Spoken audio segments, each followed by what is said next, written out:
Hey, what's up? It's Kyle Harris with Hoss Job Hitting.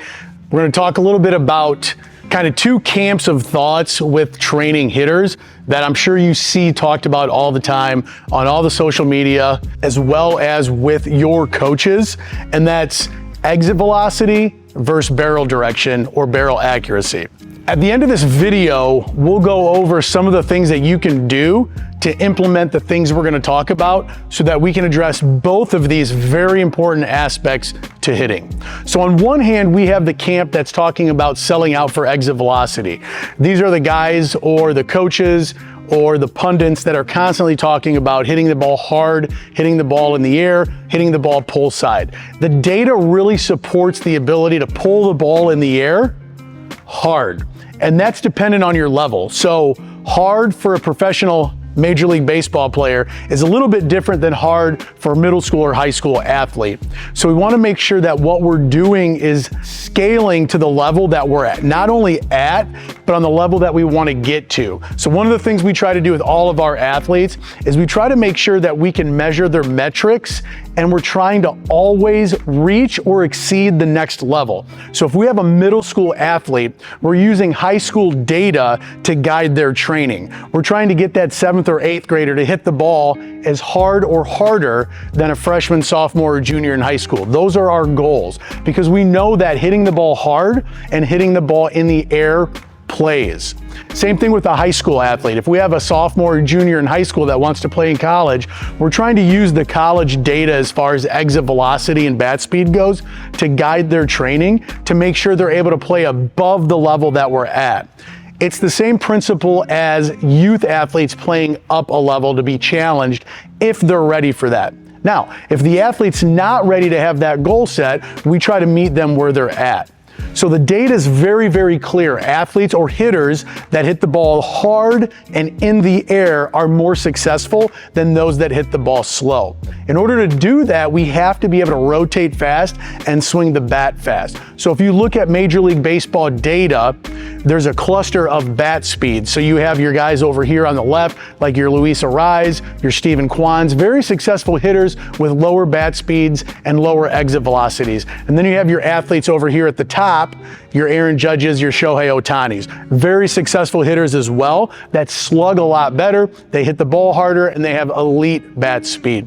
Most of the athletes that we're going to work with are going to be in this middle range here. So we have to decide if we want to sell out for greater bat speed or if barrel direction and accuracy is better for that athlete, and that depends on their need. So if you have an athlete that has very, very good barrel control, like a Steven Kwan or a Luis Arraez, but they have very low bat speed, that athlete needs to focus on hitting the ball harder, which is something that Steven Kwan has done in recent years. If you have an athlete that has average bat speed and very poor bat to ball skills or barrel direction, we might have to err on the side of barrel accuracy, barrel direction, and bat to ball skills, and to improve those before we try to improve their bat speed and the ability to hit the ball hard and slug in the air. So when you hear different people talk about different points, is it exit velocity, is it barrel control, or barrel accuracy, the answer is in the middle. Both of those things meet. It's just like with throwing or pitching.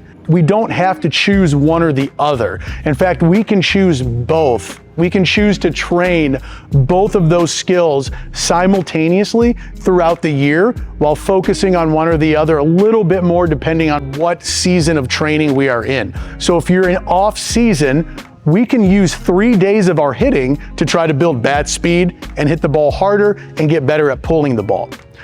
One of the things that people don't like to talk about when they err on the side of barrel direction is that being able to pull the ball in the air successfully and consistently is a result of good barrel direction. If you cannot pull the ball with good spin, you're not going to have good barrel direction. So if you have a guy like a Giancarlo Stanton that really gets out and across his body and comes through this way, he's going to pull balls very, very hard, but he's also going to miss balls pull side. So he's going to pull them, he's going to cut under the ball, he's going to hit top spin ground balls. So in order to pull the ball in the air with good direction, you have to have tremendous barrel accuracy and tremendous barrel direction. We know that hitting the ball in the air hard plays well. So we can try to train both of these skills, exit velocity or bat speed, and barrel accuracy, barrel direction at the same time. And as we were saying a minute or two ago about the time of season that we're in, off-season's a great time to focus more on bat speed and rotational power. And then as we get closer to the season, that's when we want to challenge barrel accuracy and barrel direction. So the answer to this battle online, the truth of it is we can train both things. And a lot of times what we do with our athletes is we have 5 days of hitting, and depending on the time of the year, 3 of those days are spent on exit velocity, 2 of those days are spent on barrel accuracy and direction. As we get closer to the season, we might flip that. So 3 days are spent on barrel accuracy and direction, and 2 days are spent on bat speed and exit velocity. And then as we get into our season, we probably spend a lot less time on developing bat speed and a lot more time on the mental side of the game, pitch decisions, timing, barrel direction, and barrel accuracy. Here's how you can implement this information. The first thing you need to do is you need to assess yourself, or have somebody that knows what they're doing assess you, to see where your skill level lies in comparison with those you're playing against, or the skill level that you'd like to get to. If your bat speed and exit velocity are low compared to those you're playing against, your focus is going to need to be on developing rotational power, bat speed, and exit velocity. If your exit velocity and your bat speed are average or above average for your skill level or those people that you're competing against, then you have to figure out, do I have good barrel direction and do I have good barrel accuracy? You can test these things very easily. Bat speed can be tested with a blast motion sensor on the knob.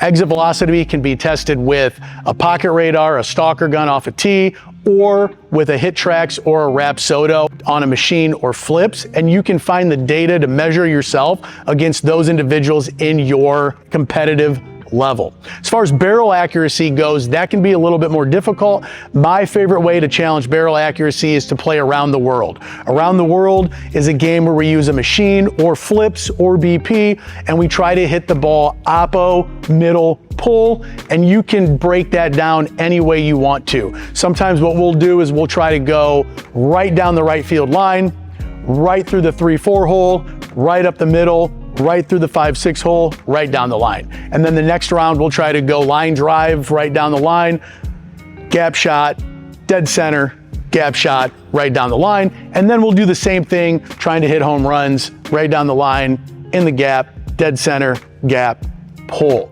So if you can do that and score pretty high, so if you, let's say we have a round of 9 where we're going oppo, oppo, oppo, middle, middle, middle, pull, pull, pull. If you can get 6 out of 9, your barrel direction's probably, or your barrel accuracy rather, is probably pretty good. As far as barrel direction goes, that's gonna be tested by taking a video either directly from the front or from the catcher's view, and then watching to see how that bat moves through the zone.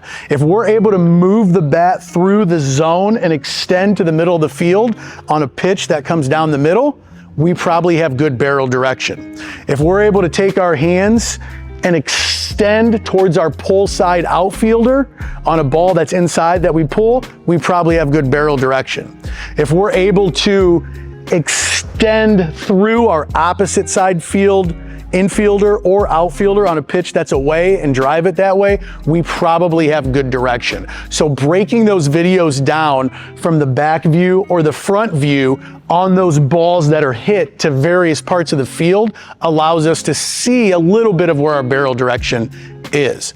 Once you've decided what you need to do, then you can build your own hitting program based on your biggest need. If your biggest need is bat speed and exit velocity, you want to spend more days of the week training that, trying to hit balls hard, doing drills like Happy Gilmore, using knob-loaded bats, barrel-loaded bats, middle-loaded bats, using under-loaded bats, swinging fast, swinging with intent, short rounds of hitting with extended breaks. So we're looking at 6 to 8 swings, take a 2 to 3 minute break, 6 to 8 swings, take a 2 to 3 minute break, because we want every swing to be as fast as we can.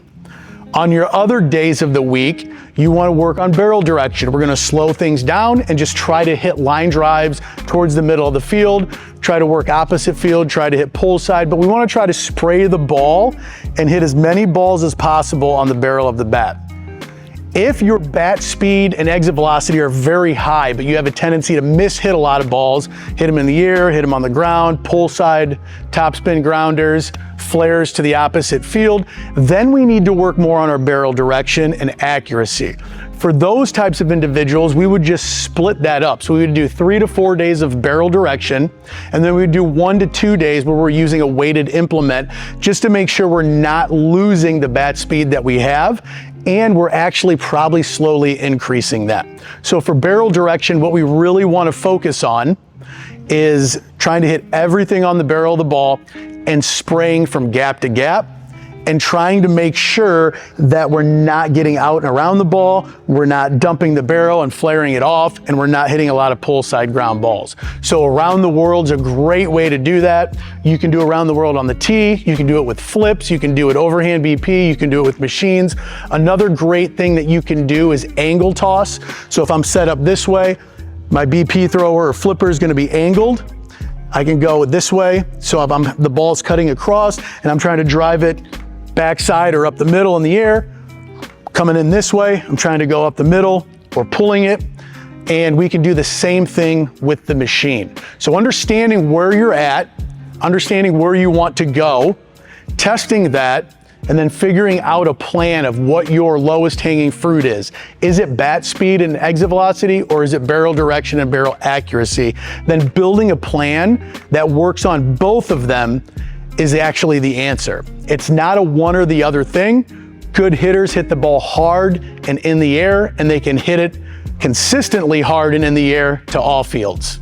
Thanks for watching this video. We hope that there's some insight that you can put into your game to help improve you at hitting. If you don't know what kind of plan you should have, if you don't have a plan, we've created a foolproof, simple to follow programming that's going to be 12 phases long. We're going to put a link at the bottom, click on that, and we'll see you next time.